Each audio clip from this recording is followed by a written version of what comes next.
6-Minute English from bbclearningenglish.com.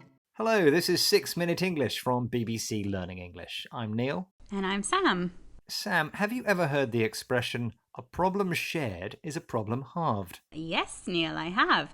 Doesn't it mean that people often feel better after talking about their problems with someone? Right. In this programme, we'll be hearing the extraordinary story of how these ideas were taken up by a team of community grandmothers in Zimbabwe. Zimbabwe has over 14 million people, but fewer than 20 psychiatrists.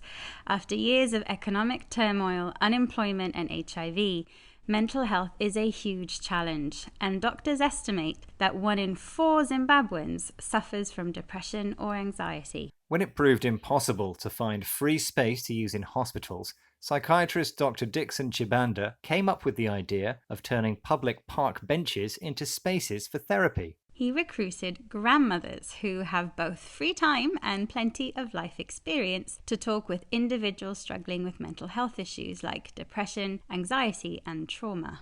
The grandmothers are drawn from the local community and trained over several weeks in a talking therapy called CBT.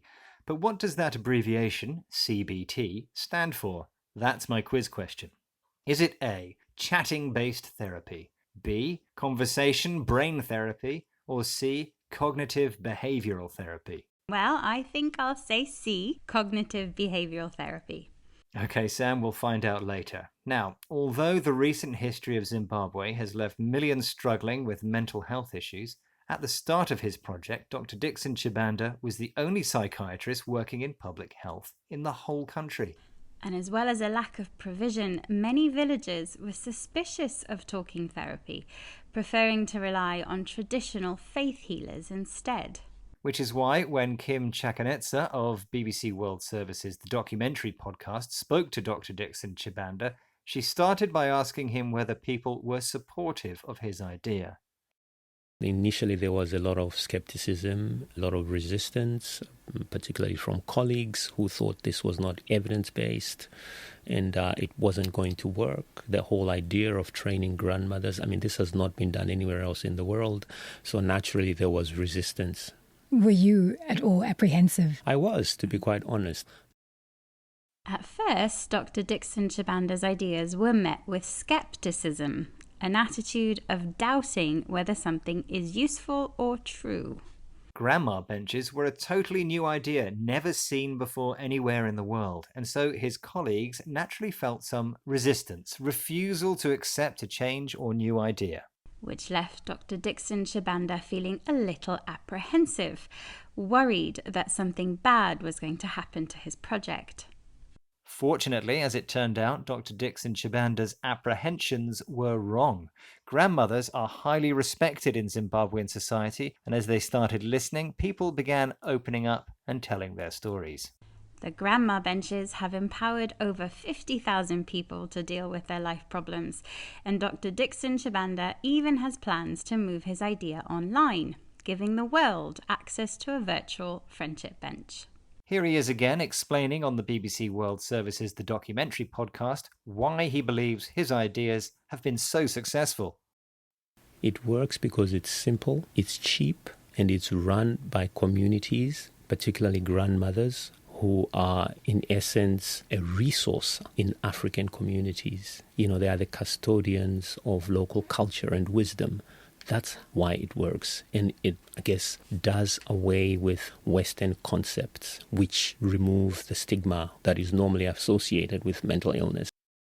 Clients are willing to share their problems with the grandmother therapists because they are respected as cultural custodians, people with responsibility for taking care of something or trying to protect ideas or principles, in this case, local customs and wisdom. This helps do away with or remove the stigma attached to mental health. Strong feelings of shame or disapproval, which most members of a community have towards something, such as psychological illness. For Zimbabweans suffering domestic violence, unemployment, and dealing with HIV, having a grandmother to talk to really can change their perceptions about how problems can be managed. So it seems true that a problem shared is a problem halved, which reminds me of our quiz question, Sam.